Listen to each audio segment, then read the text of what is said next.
The moment Azerbaijan blocked Russian oil from its ports and pushed its military toward full NATO standards, the collapse of Moscow's influence in the South Caucasus stopped being theoretical. It became visible, measurable, and irreversible. This was not a symbolic disagreement or a minor diplomatic rift. It was a structural shift, one that exposed the extent to which Russia's authority in the region had rotted from within.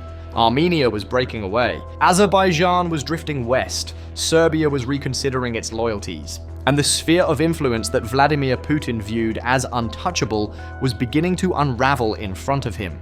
But to understand how Armenia and Azerbaijan ended up turning toward NATO, and how Russia lost a region it once controlled without question, we must rewind. This collapse did not begin with NATO meetings, US brokered deals, or televised signing ceremonies. It began with a sequence of events that unfolded slowly, then all at once. For decades, Russia relied on a strategy built around maintaining frozen conflicts, offering conditional protection, and presenting itself as the only guarantor of stability.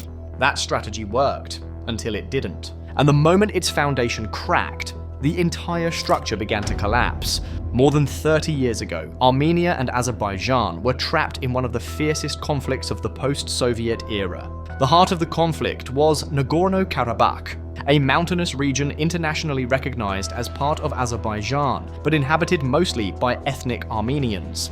As the Soviet Union fell apart, the region erupted into war. Armenia seized Nagorno-Karabakh and 7 surrounding Azerbaijani districts. Hundreds of thousands of Azerbaijanis were displaced. Cities and villages changed hands. Russia seized the opportunity immediately. It armed both sides and positioned itself as the indispensable mediator, the only power capable of controlling escalation. For Armenia, this was a lifeline. Russia became its security patron. For Azerbaijan, it was an unavoidable reality. Moscow's interests had to be respected, whether Baku liked it or not. Peace never fully arrived. The conflict simply froze at a temperature Russia found convenient. A frozen conflict meant frozen dependence. That arrangement lasted until 2020. In that year, Azerbaijan, backed by Turkey and armed with modern drones, launched a rapid offensive that fundamentally reshaped the balance of power. The Azerbaijani military retook much of the territory lost in the 1990s. Russia stepped in only after the outcome was clear, deploying peacekeepers to Nagorno-Karabakh, but refusing to defend Armenia, even though many in Armenia believed Moscow was obligated to do so. It was the first major sign that Russia's security guarantees were widely perceived as conditional and unreliable, and dependent on Russia's own priorities rather than the promises it made. Armenia felt the shock deeply, but the real breaking point arrived in 2023. In early 2023, Azerbaijan blockaded the Lachin corridor, the only route connecting Armenia to Nagorno-Karabakh. This wasn't just a road, it was the sole lifeline for 120,000 Armenians living in the enclave. Every essential, food, fuel, medicine, moved through that corridor. When Azerbaijan shut it down, the population inside Nagorno-Karabakh was plunged into crisis. Armenia expected Russia to act. After all, Russian peacekeepers were stationed there to guarantee that access, but Russia took no decisive action. The Kremlin issued no pressure, no demands, and not even meaningful statement. With its military consumed by the invasion of Ukraine and its political leverage shrinking, Moscow simply watched as the corridor remained closed for months. Inside Armenia, the sense of betrayal grew.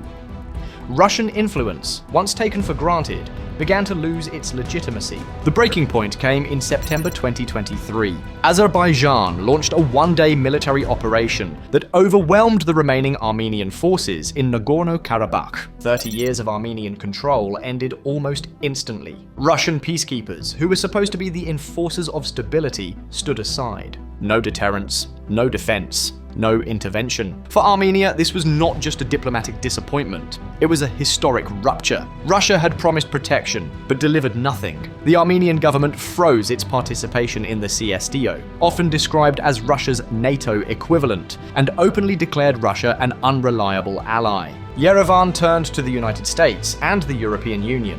Western military cooperation expanded, political ties deepened, and for the first time in decades, Armenia had an alternative to Moscow. This new direction set the groundwork for the next major shift. In August 2025, the United States brokered a peace deal between Armenia and Azerbaijan. The signing ceremony brought together the President of the United States, the President of Azerbaijan, and the Prime Minister of Armenia. The announcement was clear. The President of the United States signs as a witness, affirming their path to peace, stability, and prosperity. It was the first time in modern history that Washington, not Moscow, was the guarantor of peace in the South Caucasus. Most of the world barely paid attention, but for Russia, this was a strategic disaster. For the Kremlin, the South Caucasus was never just a region. It was a symbol of post-Soviet authority. If the United States could resolve a conflict Moscow kept frozen for 30 years, it meant Russia no longer controlled the narrative. Armenia's shift westward was expected. But the far more destabilizing development came from Azerbaijan. Azerbaijan began to convert its entire armed forces to NATO standards. This move is not rhetorical, it is structural. Converting to NATO standards means adopting NATO terminology, standardizing ammunition, aligning communication systems, integrating logistics, learning operational doctrine, and training officers at NATO academies. It means the Azerbaijani military becomes interoperable with NATO forces, not Russian forces. It means future joint operations become possible. It also gives Azerbaijan the option, if it chooses, to apply for NATO membership with far fewer barriers. Most importantly, it signals a strategic choice. Azerbaijan believes its long-term security and partnerships lie with NATO states, not with Russia. Then came the economic rupture. Azerbaijan announced that it would no longer handle sanctioned Russian oil and banned Lukoil from using the port of Baku. This was more than symbolic. Russia relies on logistical flexibility to move its sanctioned oil. Cutting off Baku is a serious blow at a sensitive moment. Russia responded in the way it often does, denials mixed with pressure. When an attack struck the Azerbaijani embassy in Kyiv, Azerbaijan's president told Volodymyr Zelensky that this was not the first time Russian forces had targeted their diplomatic mission. Moscow insisted it was an accident, but observers cited the timing as suspicious. The previous embassy attack occurred in August. The same month, Armenia and Azerbaijan signed their peace agreement. Meanwhile, Russian officials bristled at remarks from the Azerbaijani president, who said, "Ukraine should not waste time on military solutions, since Russian military potential is bigger and resources are larger. We used all diplomatic means, but when it didn't work, we switched to military solutions." Whether one agrees or not, it was clear the Kremlin did not appreciate being publicly lectured by a government it once viewed as dependent. The unraveling didn't stop in the Caucasus.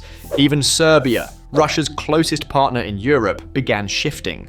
Earlier this month, Serbia announced it was ready to supply ammunition to Europe, with Europe free to deliver it to Ukraine. Serbia produces large volumes of artillery shells and had previously assured Russia that none would reach Ukrainian hands. Russian officials issued strong objections. One official said, "We have repeatedly received assurances that Serbian munitions will not be delivered to Ukraine. I refuse to even discuss the possibility that Russian soldiers will be killed with Serbian ammunition." The frustration was unmistakable. Countries that once echoed Moscow's worldview were no longer willing to protect Russian interests. Across Eurasia, the pattern is becoming impossible to deny. Armenia is leaving the Russian orbit. Azerbaijan is aligning itself with NATO standards. Serbia is showing signs of distance. Central Asian states are diversifying partnerships. Nations that once depended on Russia are discovering they no longer have to. This transformation matters because the South Caucasus sits at the crossroads of global power. It is the gateway to Caspian energy, a corridor for European diversification, a junction for China's Belt and Road routes, and a sensitive region bordering Iran. For Turkey, it is the extension of its security ecosystem. For the United States, it is a strategic anchor for stabilizing a volatile region. And for the European Union, it is a vital energy supply line. Russia's collapse here weakens everything it once projected: military dominance, political influence, and diplomatic necessity. It shows that the Kremlin can no longer enforce red lines, cannot guarantee allies' security, and cannot prevent Western institutions from entering its former backyard. The irony is sharp. Putin invaded Ukraine to stop NATO's expansion. Instead, NATO grew.